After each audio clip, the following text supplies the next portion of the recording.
Shalom. This is Rabbi Joel N from Temple Sholom in Scotch Plains, New Jersey. And I'm privileged to share with you some Torah about the beginning of the book of Exodus, Parshat Shemot.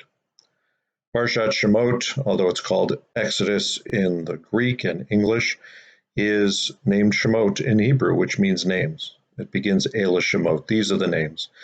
And in reality, it's the beginning of our Jewish story. The book of Genesis is really a prequel, kind of sets things up for us, tells us the whole backstory of the world. And in Shemot, we really learn the history of our people. Interestingly enough, the Torah is often called the 5 books of Moses.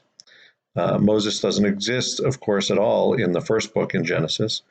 And interestingly enough, in the last 3 books, and even through much of this second book, is the end of Moses' life. The first 80 years of Moses' life, according to the rabbis, take place just at the beginning of this parsha. The story that we know of Moses, the incredible conspiracy of women to save his life, to have him raised in the palace, have him escape the punishment of the firstborn of all the other Hebrew slaves. All of that takes place, his killing of a taskmaster, his fleeing to Midian, his marrying Zipporah, his work as a shepherd, all of that, those 80 years take place right in the beginning. And then we have Moses suddenly wandering and discovering God in the desert. Imagine what that would mean if our life, the part that we are most truly noted for, began when we reached our 80s. Moses has the 40 years of living in Egypt and the 40 years as a shepherd, and then the 40 years of freeing his people and heading out into the incredible adventure of building the Jewish people and entering into covenant with God. It's a similar breakdown we hear of different scholars in Jewish history as well.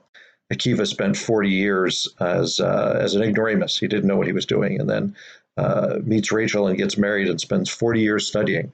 And then his last 40 years, really because he is compared as a kind of contemporary Moses to his rabbinic society. But those last 40 years is when he becomes the Akiva we know, the scholar, the martyr who was eventually killed by the Romans. Fascinating idea as we think about in our American context. What is middle age? What is a midlife crisis? What are all of these things that we look at? What would it be if we thought that everything of our first 80 years was what prequel to what we could do in our last 40? And so we get this gift from the Torah this week. We look at the names of our ancestors. We look at this incredible person, Moses, and we learn that you can live an entire life of privilege and then an entire life of working with your hands. And only then, once you have put all those together, do you have the experience and the wisdom to truly encounter God and to be someone who can be a leader among your people, someone who can head out into the wilderness, leading people to freedom. Shabbat Shalom.